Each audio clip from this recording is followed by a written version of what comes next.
a very good evening, and welcome to each and every one of you to another program, another episode of Alliance on the Move. Wherever you're joining us from, we encourage you folks to share the live, share. You know how we do it here, folks. And first and foremost, as we come on, guys, I'm privileged to have with me this evening Ricky Dinarayan Ramsarup. He is our vice chair of the Alliance for Change. Yours truly being the general secretary, and we have with us, we're privileged to have with us the leader of the Alliance for Change, the man himself, Kemraj Ramjadan. Welcome, guys, and happy Easter. I just want to make sure I get it right. Yes, please get that right. Happy Easter to everybody, and happy Easter to Babishans especially. We are here once again to give some of our opinions as to major events and topical developments. Yeah, I want to say the same too. A happy Easter to everyone, and especially our Christian brothers and sisters. And to my friend Dennis Samuels, who joined us from Brooklyn. That's excellent. He's the first one to join us on your program there, Sherrod. Excellent. Guys, good night again to each and every one of you. You know, there was a very interesting, I think, a column today in, is it Peeping Tom, that talks about how Easter has been waning. And it's not only Easter, there's lots of our religious holidays and the respect for those holidays. That's one of the things that's highlighted in that column, Peeping Tom. And notice they got more, as I put it, we have more politicians in the pulpit this Easter than we have preachers. It's quite interesting. Quite interesting. But that being said, I'm just happy, Kemraj and Ricky, to be seen tonight because we have had a spate of blackouts and it's only getting worse. They say they have 17 generators, but only 1.5 working. Ricky, Kemraj, what do you guys make of this good governance, Gail Teixeira would say? Kemraj? Well, if I can start, look, the administration and governance of almost every institution since 2020 under this PPP has gone to the dogs. There is absolutely no hesitation that any right-thinking member should make in connection to that.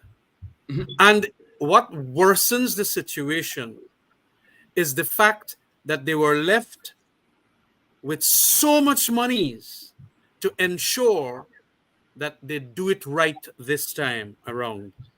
Billions and billions of US dollars. So when you get in blackouts like this, it is obviously that they did not plan. It is obvious that they did not cater for the time period, for the more demand that is required.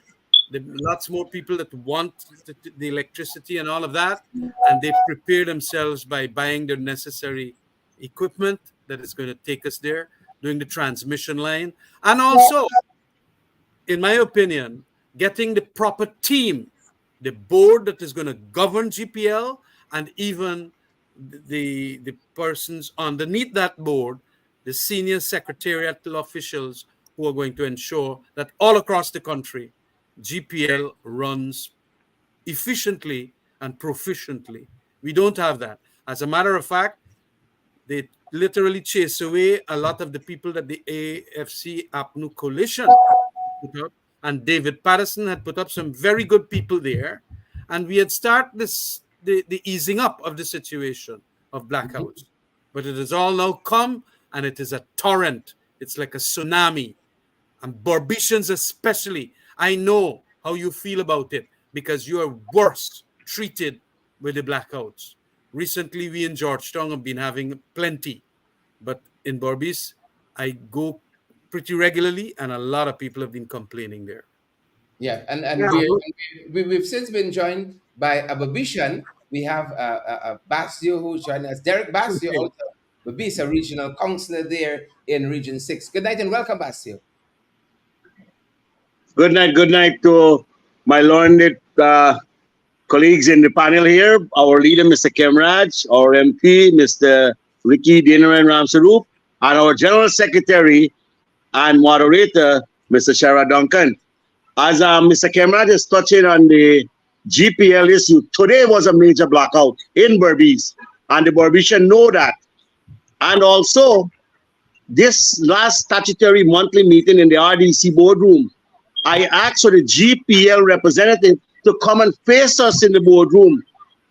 Come into the boardroom at the RDC level and tell us what's going on. Also, October last year, myself and Councillor Moore had a big issue with the RDC chairman, David Armogan, and he loved to give a little lollipop or a pacifier and put you in a corner, but he's not doing that with Basdale. We are going to be stronger and stronger on them with this GPL issue. They are taking advantage. When we were there with Mr. David Patterson, I witnessed the installation in Kanji of a new generator. They don't want to bring that up. That's like they're ducking and hiding. That's what we're suffering in Berbice here. There's too much issues with this GPL. Too much. Rotten posts in front of my house. You know what times I call them? Right? They're waiting until that post to fall down. There's a broken light in the back of my house for that street. They put a new street, no lights. You know, it's 1 foot forward and 3 foot backwards. That's what GPL is. All right, I'll be coming on back, my colleagues. I'll be back on. Thank you, Derek. Vice Chair, your thoughts? Look, in addition to the poor planning of the amount of kilowatt that is required over the number of years or the period, we have seen first in the governance that they're putting friends and families into those institutions, those organizations, who doesn't have the capacity or the skills to manage those entities. Yeah, and for transparency, GPL is now managed by the brother of Nandalal Kesh. Nandalal. Correct. Imported from Canada. And then they brought before him was Dindial, who was there before. Dindial, correct. Who was a total waste, who they themselves wanted to fire. Go ahead, Vice. And in addition to what Kemraj and Basdeo said, is that your appliances home is being messed up because of this constant blackout on and off. Yesterday it was like fairy bulb on the East Coast here. Yeah. And who's compensating us to the consumer for that? Who's doing it? So nobody speak about that. But at the end of the day, you get a bill $40,000-$50,000 a month, and if you don't pay it, come and cut off your power. We have to get a system in place that there is a fault of the state and somebody appliance damage, there should be some form of compensation. We're not talking these things. Because this is where we have to go as a country. This is where we got to go. We have to hold the state, which you're paying money for our service, and you have a reliable and a guaranteed service. And if there's anything that appliances is damaging your home, they should compensate you for that. Yeah. You know, interestingly, these topics don't make the PPP's press conferences at all. They talk about everything else under the sun, but the proper stewardship and management of GPL is not one of the topics that are usually raised there. And I think every Guyanese, the folks who are watching us, those from, I see the Aziz watching us from Bushlot and folks across this country and across the world, really, truly Guyanese are watching us this evening. You know, this blackout thing is getting unbearable. I mean, and what is the other big point about it too? Explanations are not forthcoming, and convincing or cogent explanations are not coming as to why this thing is happening. I mean, if you just want to evade the culpability of that, what you call the boat that capsized off Trinidad or Tobago, well, we could understand, but it all is creating the inference that kind of bunker C was heading for Guyana. And right now, like, we ain't got bunker C, and that is why we get in so much a blackout.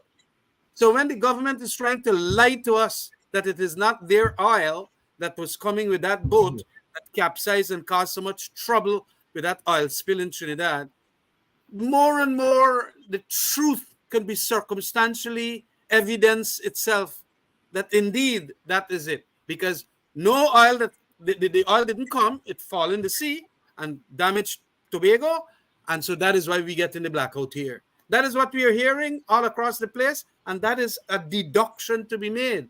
So when they're cussing up we and saying that we lying on them, well, why the blackout all of a sudden happening nationally? Yeah, quite interesting. Folks, if you're now joining us, you're watching Alliance on the Move. We have with us this evening the leader of our party, Kemraj Ramchan, who you just heard from, We also have with us the vice chair of our party, Ricky Dinoran Ramsrup, and we have Basio, Derek Basio out of Region 6, our councillor there. Take the opportunity to share our broadcast as you guys are here.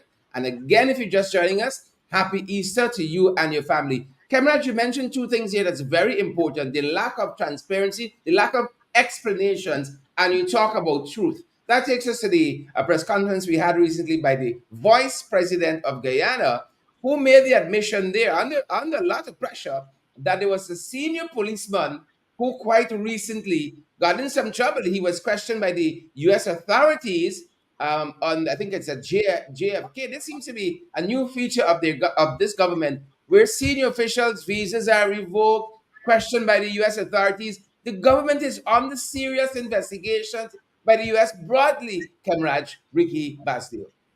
Yeah. Go ahead, Ricky. Yeah. Look.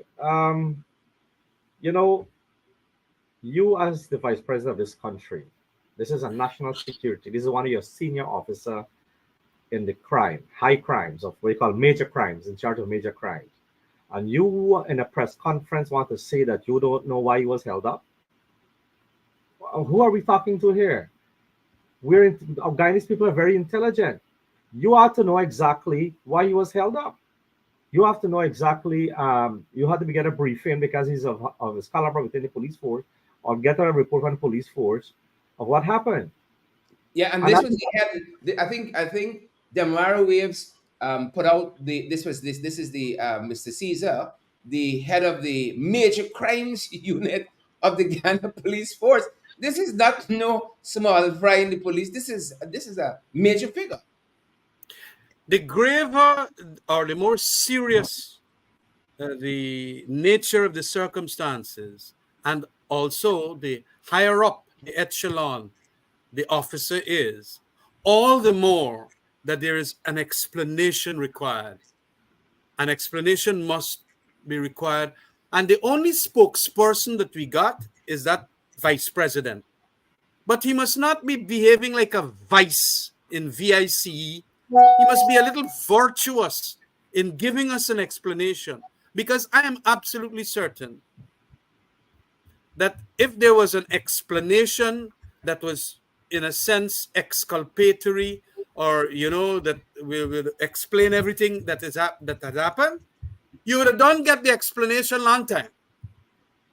Unenlightened speculation, and even enlightened speculation, now throws the superintendent under the bus in that regard.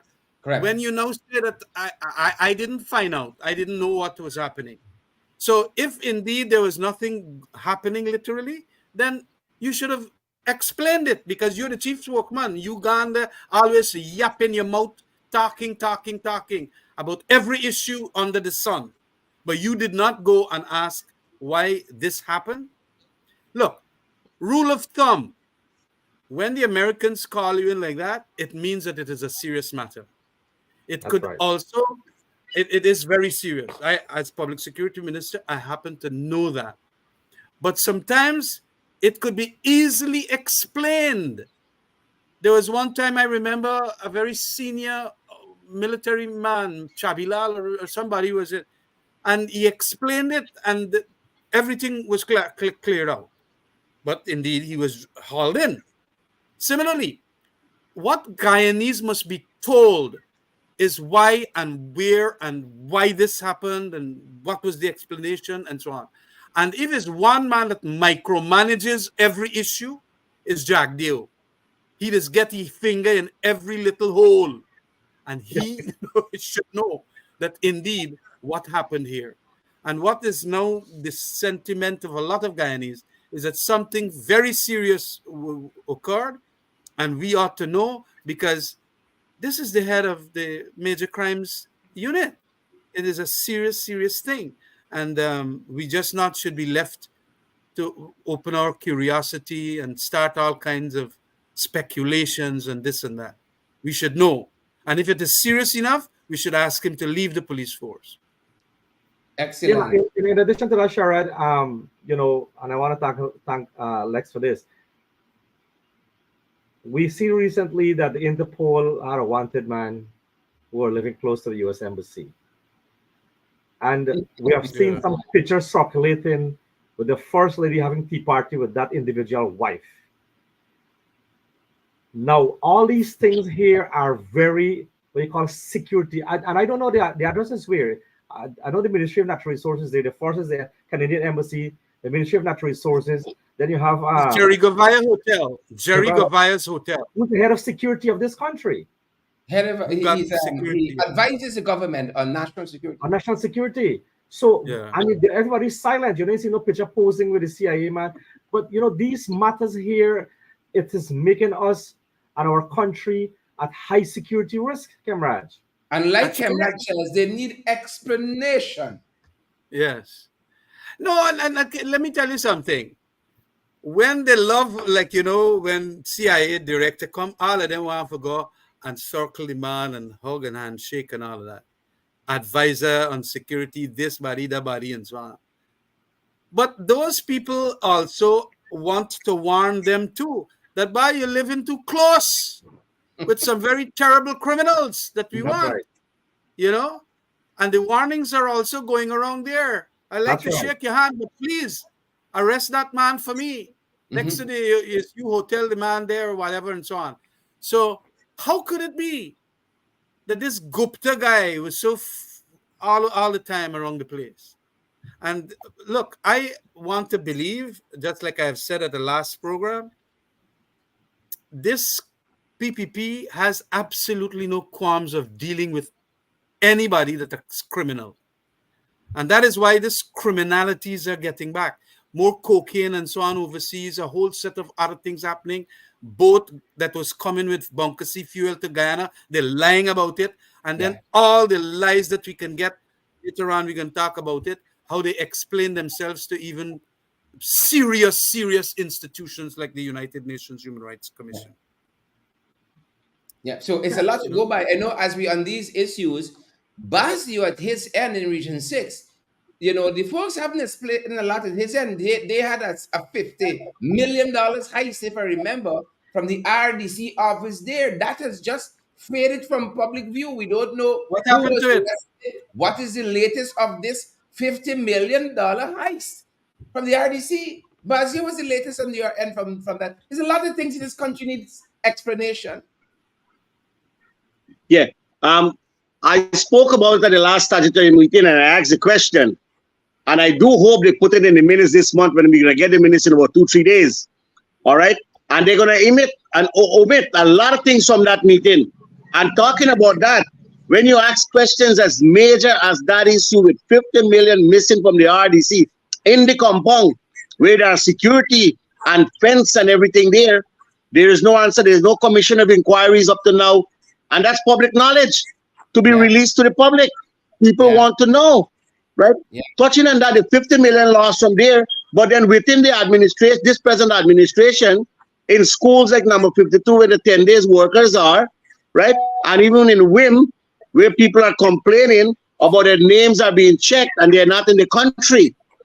They are overseas and they are still being led with their names to get payment. And who's collecting the money? Allegedly, some PPP people. Yeah, they are getting the money. And the other thing too, right? Let's talk about this accident in Berbice. Also in Region 5 and across the country, but look in Region 6. This is most definitely a sand and brick government. If you see the roadside, the parapets full of sand, stacks and stockpiles of sand, right? Even to one of the schools in Briarhead, it was posted for 3 days by an activist, and 3 days after they take to remove it, traffic jam. School was open, and you cannot even pass. A one-way traffic could not pass. And you know how road rage can be, especially early in the morning, people having to go to work. And road rage is a dangerous thing, but the government is causing the road rage, right? And the contractors, you can't talk to these contractors. They have an attitude problem. They think they are rulers. They think they govern because this is them time and this is PPP time. This is total nonsense. I'm sick and tired coming back to face all this nonsense, right? Look, cane cutters are not stupid people, cane harvesters. They're smart. They're talking plain and straight. the PPP are not going to get their votes again. They put them there wrongfully, but they put them in there to give their friends, family, favorites, and flatterers all the contract. Thursday gone, there was a meeting in the RDC compound where there was two separate bodies of people. The one close to who are getting a contract and the one sit on one side. You see like their head falling down. They can't even upkeep themselves because they're stressed out. How the favoritism going to one side of the meeting. And if you check, when I asked the question this past month with canals, right, and it was discussed heavily there, the vice chairman, Zamal Hussein, Baze, I took away 16 canals. You took it away, but who you give it to? You're going to seek fund next month, right? Come April. Who they're giving these canals to, right? And this is no joke. Kemraj always says, you know, clarity is power. Clarity is power, and these matters need explanation. As you're on that bastion, you raise the issue of the cane harvesters. They're trying to tell us the industry is doing fantastic, and they're opening back the closed sugar estates that we right size, and they're doing all these things, and yet they just fired the CEO of Gaisuco, Kemraj. What's happening here? They're giving him some kind of a ambassador to the EU. If the industry is doing so well, why are you letting the architect of all of this niceness go in? Boss, I tell you already that the only thing the man know about sugar was how to eat them. Yeah, I understand that he went to the European Union, and it made me remember a little incident when Vivian Richards was captain of the West Indies, and a fieldsman at the end of the boundary line, dropped the catch. And you know what Vivian Richards told him after he dropped the catch? Go down a little further. Go down a little further. So the man said, I am outside of the boundary now. He said, yes, that is where I want you. So now, like, he went to the European Union there, and apparently Big Daddy, Jack Dale, said, hey, let you stay there. Yeah. Don't come back with this sugar industry. Outside the boundary. Beyond the Boundary, a fantastic book by CLR James, that Caribbean Beyond the Boundary. So okay. that is what has happened here. Look, we have always said that CIS is wrong for that industry. And in any event, trying to also do away with the right sizing of the company is bad. The poor monies, I don't know, it's about $30 billion they must be done pour into the thing since they took back government. Look what it has done. Hardly has there been any increase in production and productivity. And right now, I have seen a lot of people sending the sugar workers from Kanji sent a lot of videos. Now that they burnt the cane is so fine, and even the cutlass longer than the cane stock that you have a cut. What kind of stupidness is that? This dry weather has cut the thing. Then I get supply of labor. And that was the exact points that we were making to the Barbicians since 2016, when we said we got for right size. Yeah. I headed that committee. Granger asked me to head the committee. And this was the explanation we were given. The climate change is going to make it very difficult. We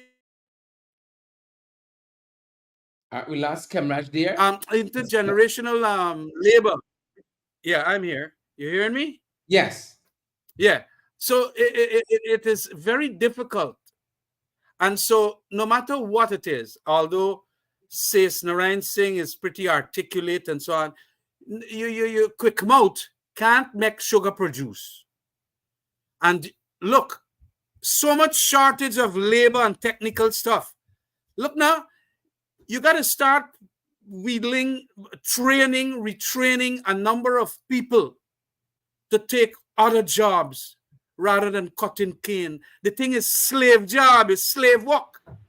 But some people want them, and they're going to put them back there, and they're going to go vote for them again and for the slave work. Whereas we now got a shortage of nurses, we got a shortage of teachers, we got a shortage of so many things. We got a shortage of the new kind of workers that we got to get for an oil industry. Why not retrain the people and right size the sugar? No, we want, and where you end up now with a man that you had so much faith in, Jagdeep Seni, stay as a European Union, go Seni as ambassador.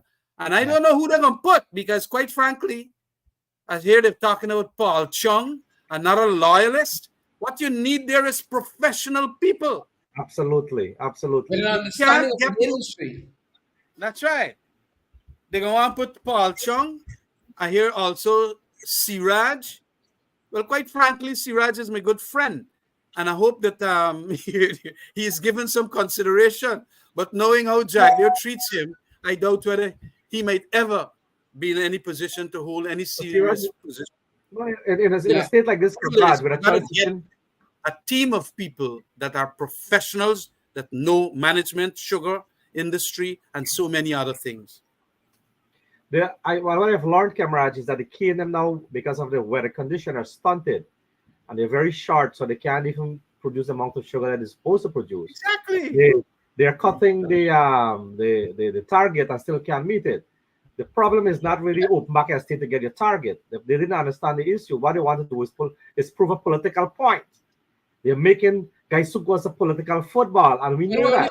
That's right, because if our valued viewers have been following perhaps the writings of Mr. Vera, Anthony Vera, That's who's right. been on the board there, don't take our advice, take what he has been saying. This thing is going nowhere. Gaisuko is going nowhere but down. It is going nowhere but down. But Kemrat, you raise another issue, and the time is running, and I want to touch on so much in this broadcast here. You raise the other issue of the shortage of nurses and doctors and teachers, and even cane cutters, cane harvesters. Could we see the Bangladeshis perhaps in the fields of Rosal and so on someday? Well, I have already indicated that this government is going to utilize every method, subtle or even blatant and flagrant, to ensure it gets what it wants to do and get it done in a manner that does not seek the consultation of the opposition. In the immigration thing of 500 Bangladeshis nurses, we ought to have been told, at least as a statement from the minister, Hugh Todd, that indeed they're dealing with this thing.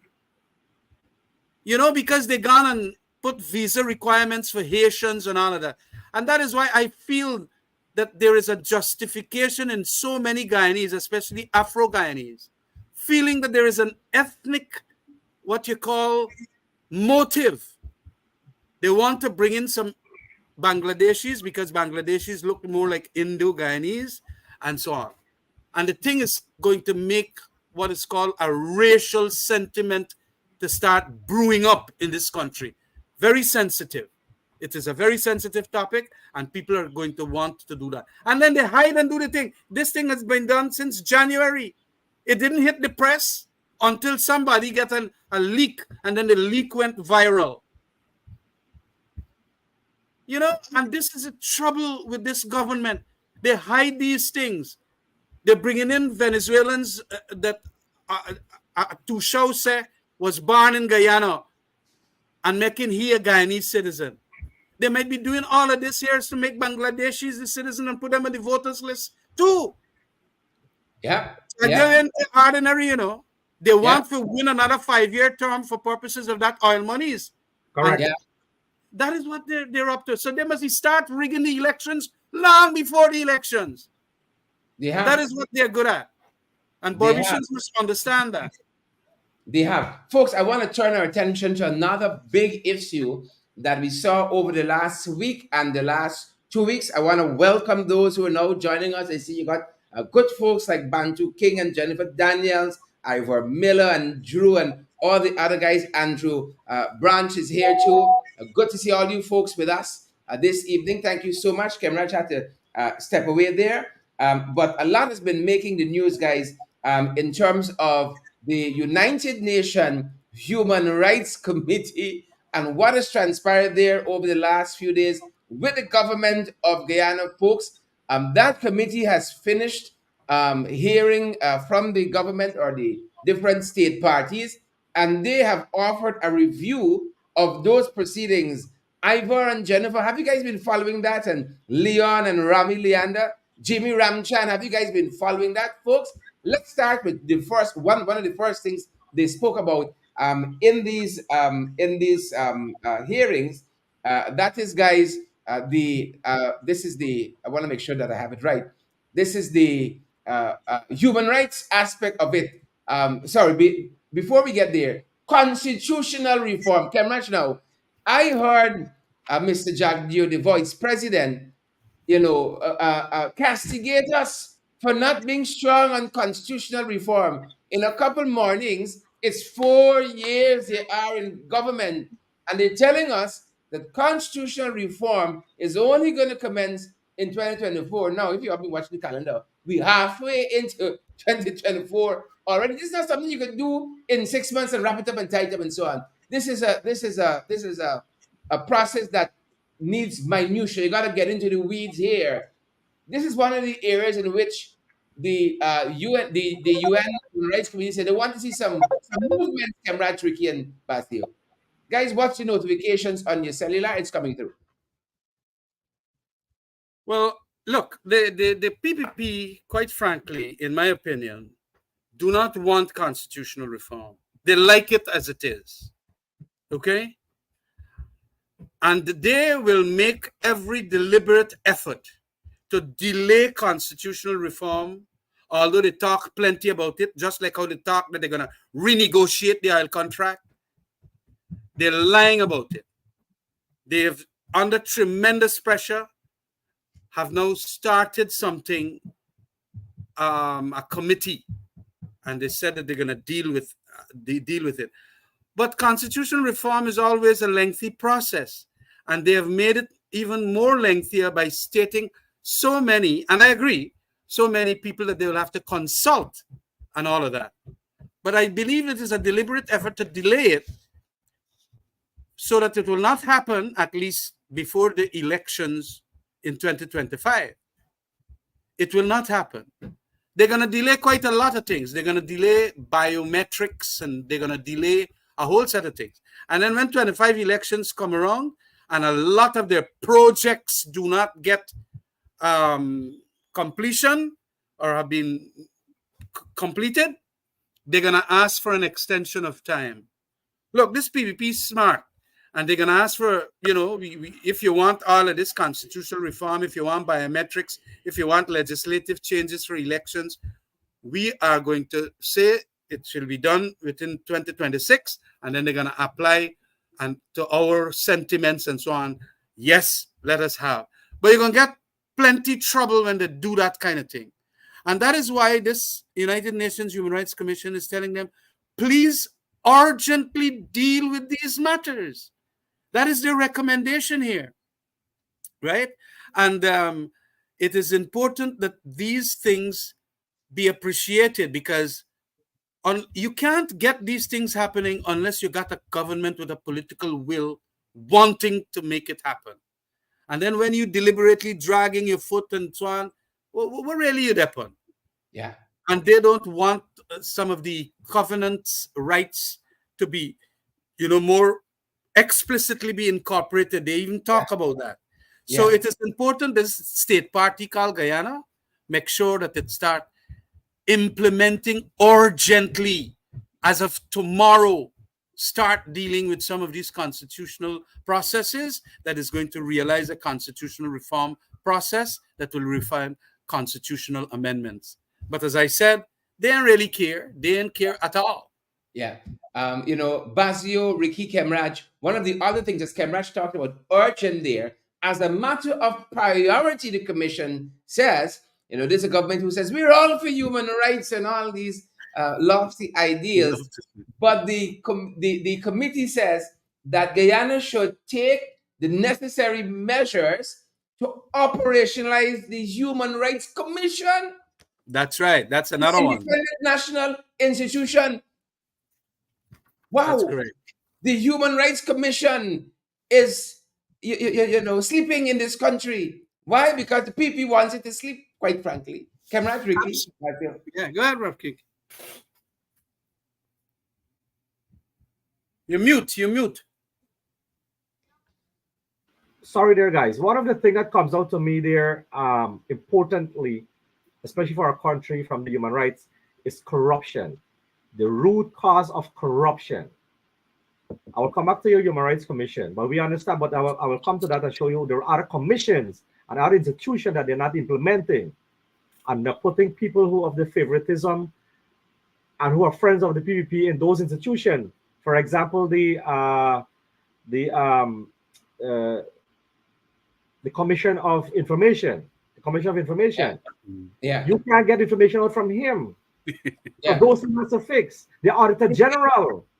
Vice Chair, for the benefit of our audience, I want them to know that, as you mentioned, this was a major area for the UN Human Rights Committee, that Guyana has to implement anti-corruption measures. And this is something we heard Sarah Lynch advised them on, I think it was at the end of 2021, if not 2022. My dates might be off. But I think it was International Anti-Corruption Day, November, December, one of those years.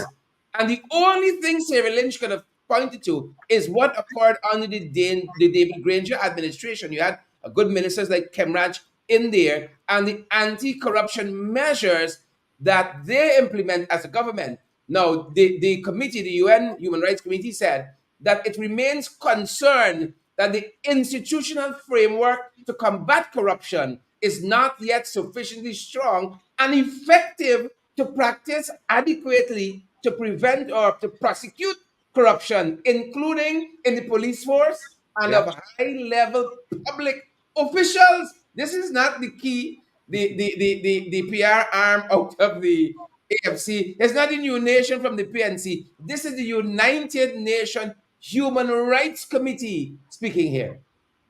Yeah, you're absolutely right. The three areas that are pointed under those thing was the law enforcement agencies. That is one of the things. And then they pointed out the Public Procurement Commission. They should be allowing that commission to investigate issues independently without political infiltration. I don't want to say political control, but political infiltration of that commission. And so when you despite you put your political appointees there, if there's an investigation, you can't now instruct the commission not to investigate or not to investigate. And if you remember that one that went in there with the I think it was the TPU that investigation of over close to $1 billion pump station in Region 3. Yeah. Where the contractors, Tipui. right. So you have to allow those things now to the commission to do those, ensure that the criteria for procurements on these projects has been met, and it should be independent. So with the corruption comes accountability and transparency. That's correct.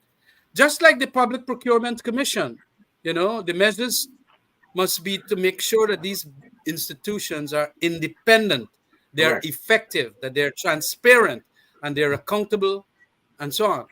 That is fundamental. I have seen that like the Public Procurement Commission, we had seen Akamai is that the company, and then we see Critic being awarded a contract for $888 million, right, for some pumping station, and he know nothing. The whole thing is broadcast live as to how he doesn't know anything. But I understand he still has been awarded the contract. And the Public Procurement Commission has done nothing thus far, although I understand that they ought to come out with a report that indeed that contract was badly awarded because the man was not a qualified contractor to win that award, And you know who they put? They put Joel Bagwandin inside there. They put the friends and family and so on. And this is important for us to understand that the independence of these institutions are paramount. And when you're going to put loyalists and people who seem to take instructions from especially Jagdeo, you are going to get a number of things going wrong. And Infractions. the wrong, yes, and the wrongness is going to also pervade as a culture. When you start doing wrong at that level, you're going to want to do wrong at every level. And even now, when people like we in Parliament start questioning you and you just shut us down, or you get a speaker to do it, then it is going to permeate, whereby the arrogance get even greater. So now, when the white people, or what you call the International Human Rights Commission officials, they're calling them white people now. I see on their email string and all kind of thing, Facebook and so on. They don't know how to answer, because you have not been cultured to become what is called, independent and to answer truthfully. You're going to have a professional witness in the form of Gail Teixeira going up there and then doing a feral blast to some of them, getting the people so annoyed that they have to tell her that's not the way. The state party must answer the questions and so on. And then it causes us embarrassment. This is our government talking about how, look, in relation to Vince Adams and so on, and lying on the man. I got to now file libel action. You know, it is crazy what is happening. What you got to do is you got to teach the people to speak the truth all the time. Sharad, as Ricky comes in, Basil, feel free to jump into it, mixing it up a little bit here. The committee also, Ricky was right. The committee also did state that it's very concerned about reports that the Commissioner of Information does not address all requests from the public, and the Protected Disclosures and Witness Protection Act has not yet been entered into force. Good point. Good point. Yeah, because listen, the United Nations Human Rights Committee is going to protect whistleblowers. Let the police and everybody know from different ranks. They are protection for whistleblowers. United Nations is not an easy committee, right? These are people who stand strong, who come forward in news, and people are scared to come forward. But let them know that they could come forward and be whistleblowers, talk the truth, talk the facts, right? And let the United Nations get more information on these guys. Correct. Javier wants to know the names of these people who are. Right. And that's where I was coming. How can you go and say you're a government? Let me put this thing this way. You are the government. You are responsible for Ricky Ramsaroop and Shara Duncan and Kemraj and Basdale, despite we're in the opposition. Let me put it this way. You are responsible for all the citizens of this country as a government. If you know that there was an interview with Vice News of alleged corruption, you went ahead and went tell the people in the United Nations that nobody didn't make a complaint. What happened? The IFAD has made a complaint. Let's see what's going to happen now. But that is foolishness. Let me tell you something. The lady got the Chinese man, Su Zhirong, saying that this fella, Jagdeo, is taking monies and all of that. Yeah. That is what was shown to us. Yeah. It is like a dead body on the road and the police pass it. I'm certain the police see it. See what the young girl was doing. If a dead body is on the road and nobody make any report because it's somewhere on the highway or somewhere, the police not going to investigate that death, having now found the body? Similarly, in an important Vice News, a reputable, very reputable journalist from that very reputable institution, Vice News, investigative journal, saying, and you got a man saying that I just live next door by ye. I just got to go and do this and that and whatever. You don't want to have an investigation? And you are going to say that you got to get a police report? How many people will know what was going on there to go and make police report? Absolutely. It is a shameless thing. And the president ought to know that he should have done it. We also raised this matter. Vice Chair Holt, for those who are now joining us, we're dealing with some of what came out of the United Nations Human Rights Committee, those recent hearings they had with especially Guyana. And one of the things they talked about is implementing anti-corruption measures as a country. Guys, share the light for us. This is part of what they said. They said the state party should expand its effort to adopt and implement efficient and prompt measures to promote good governance and to That's combat good. corruption and impunity at all levels of government. In this respect, the committee urged Guyana to adopt concrete measures to address the root causes of corruption as a matter of priority. That's what the committee said. It went on to state that Guyana should ensure that all, I think we talk about Jagyo at this point, ensure that all corruption cases, including cases of those involved in high-level High corruption, level. corruption in the police force, are independently and impartially investigated and prosecuted, and that the perpetrators, if convicted, are sanctioned with penalties commensurate with the seriousness of the offenses, and that the And victims receive full repatriation. reparations. Yes. Reparations, sorry. You're absolutely right, Sharon. And let me tell you, this is important for us. When they went to the United Nations to say that we didn't make a complaint, Gail Teixeira should have tell the United Nations that they shut down the opposition when we bring it to Parliament. That's right. That's They right. should have tell her that. So we are going to write the United Nations and tell them that they shut us down in Parliament when we raise the matter of national, how you say it, Sharon? It's a motion of urgent Urgent Yeah, importance. and That's that's not right, urgent. and national importance. Right. Now, that is not a report. That is the highest office in this country. Exactly. Exactly. Do you understand? And that it's a is complaint. Correct. And the speaker should have said, you know what? Well, this complaint is important. I'll call in the commissioner of police. Yes. That should have been the channel. You understand? Sherrod, I want to make a final thing on this matter. This United Nations. The alliance of change. We will implement these recommendations because we have started this work here by setting up the procurement commission, Camarade. Remember Yeah. how much years they were absent for? Yeah. We bring in the feds, the guys for the DA. We are the one who brought in the Money Laundering Act into effect. You And understand? even the Disclosure and the Witness Protection Act and all of that. But Right. they have not operationalized these things. The Right. Juvenile Justice Act. So Correct. many acts we passed, and they're not operationalizing. You're right there. We will certainly see the urgent implementation of all these recommendations, and we could see it within 1 year of being in government. Absolutely. If you understand what I mean. Absolutely. It is fundamental that there be some I urgency. just want to get that very clear for our viewers, the hundreds of who are watching us right now. The Alliance for Change is saying that within taking office of 1 year, it would implement the recommendations. Implement of the it because United all are Nations implementable. Human Rights All Committee. are implementable. Yes, yes. Perfectly. That is my statement to the world out there. And we were doing that. In relation to corruption, we had set up SARA or SARA, Uh-huh. the State Assets Recovery Authority, and They so shut on. it down. They gone and broke it down. Yeah. Yeah. Everything to do with corruption, somehow they gone and they disrupt it.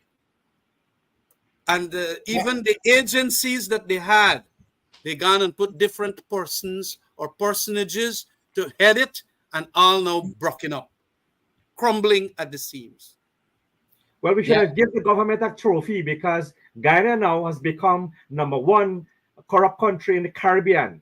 So we should give them a English-speaking trophy for that. Caribbean. English-speaking Caribbean. We Yeah. should give Yeah, them a trophy there's for that too. And you're quoting the International Transparency International. Index of 2023.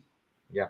That goes in conjunction with the other stuff that was set by the committee in the final analysis of hearing a state party, Guyana, quite recently. It says also this is the United Nations Human Rights Committee, that Guyana should take the measures necessary to ensure in practice the independence, effectiveness, transparency, and accountability of all anti-corruption bodies, That's including right. the General's Office, the Commission of Information, the Integrity Commission, and the Public Procurement Commission. Now, this is so laughable, knowing the PPP, knowing the control freakism, Kemraj. The committee also says that corruption in the natural resources sector, Yes. right? They're concerned about that.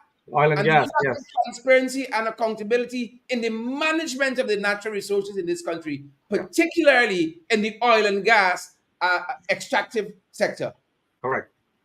Sharad, Oh you're yeah, this absolutely right. well, You're absolutely right. Ricky, you go ahead with this Yeah. because you were This here, Natural let me resources. start back. Let me go back to Parliament when they wanted to prosecute our 8th member of Parliament to move away the mace.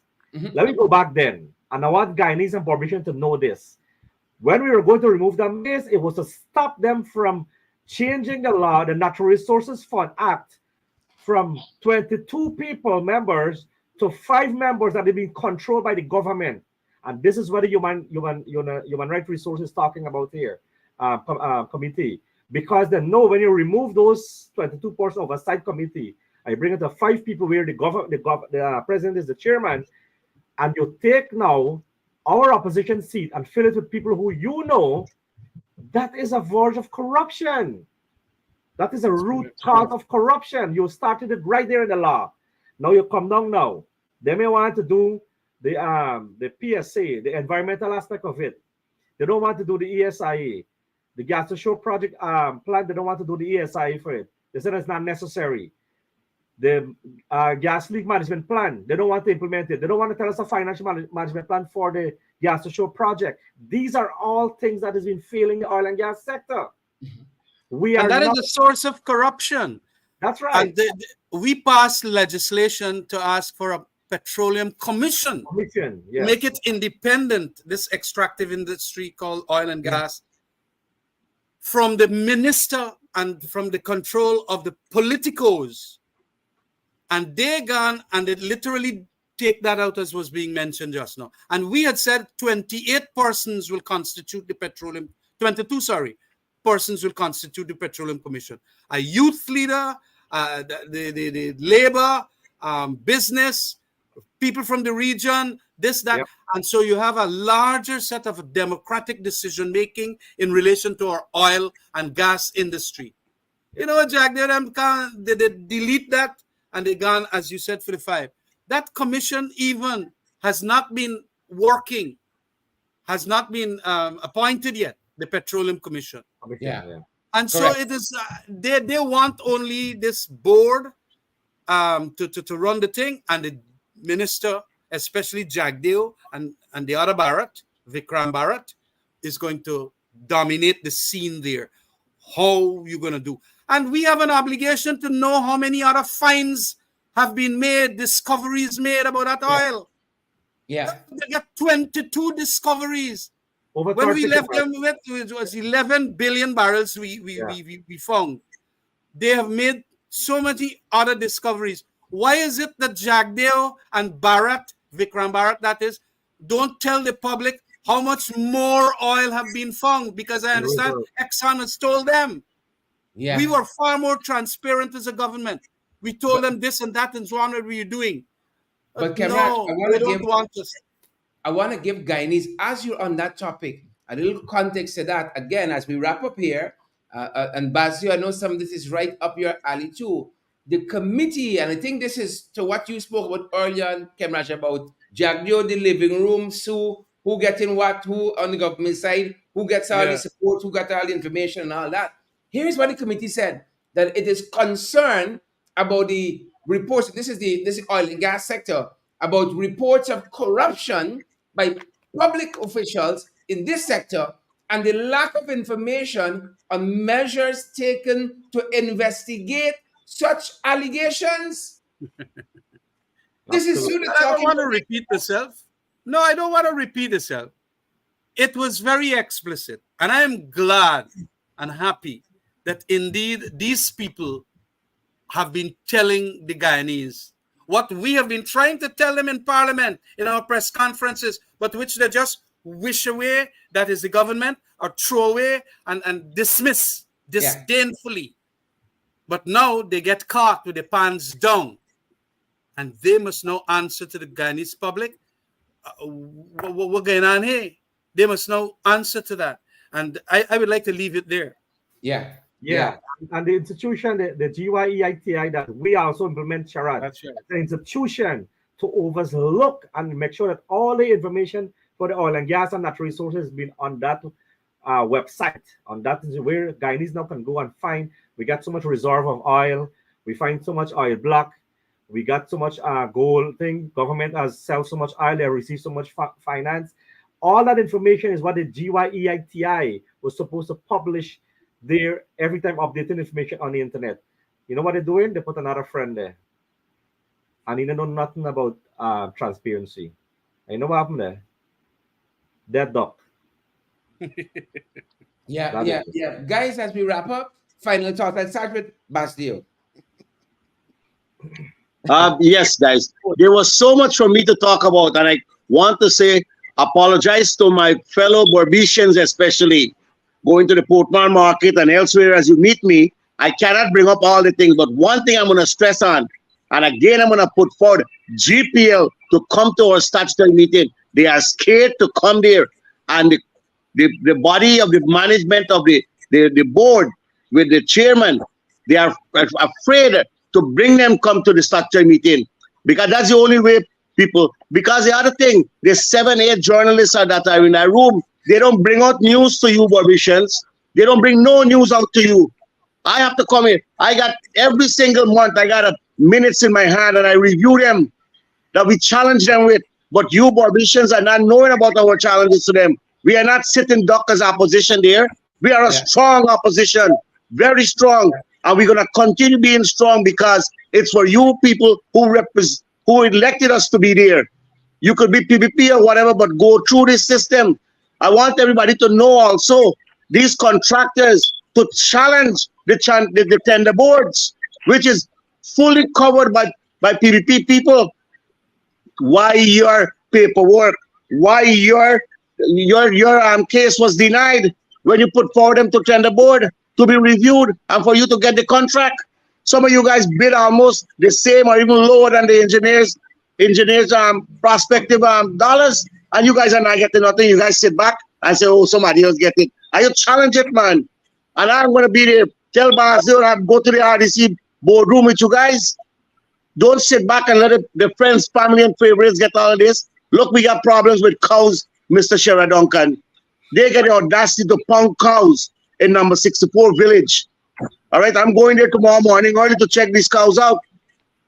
These poor cows are eating the dirt on the roadside. They have to go because all these shrimp farms that is government giving free land, and the cricketers in Berbice. Listen to me really good. You know you are. You all are across into the sea now, going over the sea defense and gathering lands. Like the land grabbing process, guys. I know I wouldn't take long. And also, my fellow colleagues, they are top sea, that they're dead. The Barbician Region 6 got to go to Region 5 to get their loved ones be cut and to get their diagnostics to come back and bury it for burial. They got to wait 2-3 days. People are coming from abroad, right? And they got to delay their flights. These are not right. And they say the health system is good. They want to build more hospitals. And when they get here, they can't refurbish. All right? Guys, Barbicians, start doing your legwork. Start doing your homework. You are being robbed blindly by this present administration, especially the contractors who are being denied of their human rights. Your democratic rights have been stepped upon. Yeah. And I'm talking with a passion here because I feel for you guys. I feel very much for you guys. And in Region 6, all the roads that they did, Mr. Shera Duncan, Mr. Kemraj, and Mr. Ramsarut, is sand and dust. The cement and the sand is all dusty road now. No good substandard work on these roads, right? Some people can't come up their own driveway, walk up to the driveway to the road that they built. All in Belvedere, Hampshire, across the region. See, well, people got to hold hands to come up on this steep walkway. My fellow Barbician, I'll say bye for tonight. Please tune in every week. Alliance on the Move is there to learn and teach you guys what's happening behind the scenes, right? Yeah. That the government is not putting forward to you. Thank you very much. Guy's on a lot of pressure. Ricky. I really wanted to raise the issue with this hard talk and the president there, but I don't know if I have enough time to do it. You don't. We have to do a subsequent program. Yeah, there's so much happening in this country that we need to inform our folks on. We just didn't get there this evening. Yeah, but I can't take the lies that they're spewing to our international community. You know, I mean, carbon credits. It was here, started on the height with the Ayaprama Forest in 1989. I set out the programs for that. And then in our government, 2015, we have seen the lowest forest carbon. Norway has pledged over 220 million US dollars for Guyana. I think the president should have researched on that before he said nobody giving money to Guyana. We had 220 million US dollars. And on the day program to the LCDS, and if you could recall in Parliament, I told Minister Vikram, we were questioning the budget, that the framework and the way that they set up the carbon credit is wrong. The design is wrong. And that's why only 30% could have sold in the last 2 years. Nobody will buy the carbon credits from Guyana because of the structure, the way they set it up. So those are the things that, they need to really focus on that. We are going to be talking more about those. I'm probably going to do a write-up on it. But I just want to wish everybody a very happy Easter weekend. And thank you guys for being tonight. Excellent. All right. Thanks very much. Yeah. I want to say a good night to the Babishans. Look, life is hard out there. I know about it because you have been telling me about it. Cost of living alone killing all you. But all of that could have been very much reduced by certain policies which the government seem not to want to put forward. And it is important then that we do not punish ourselves and suffer at the hands of the PPP like you have been suffering. It is vital that you first of all start speaking out and trying to get the various positions of the various political parties in your head so that you can know to make a good choice. What you do today is very determinative of what is going to happen tomorrow. So you better start getting your act together and be rational people. Don't be blindly fanatical because Barbies always has vote PPP, you're going back there. Look how they're treating you now. That's and right. Who's punishing? It's the Barbicians. So please keep listening to our programs. Every Saturday night we will be on. And please at least give us a hearing. It is very, very important so that at least we can have a better democracy as we move along in this journey. Thank you very much. Yeah, correct is right. Guyanese are under a lot of pressure, like a certain horse I saw today buckling. We can't buckle as Guyanese. We got to hold it up for each other. I saw that horse under tremendous pressure. It reminded me of Guyanese under the PPP. A lot of pressure being brought to bear on us, but we got to stand up back like the horse. We got to stand up. Hold it together, Guyanese. Hold it together. That's it. Thank you very much, guys. Thank you very much. Have a great Easter. Happy Easter to all.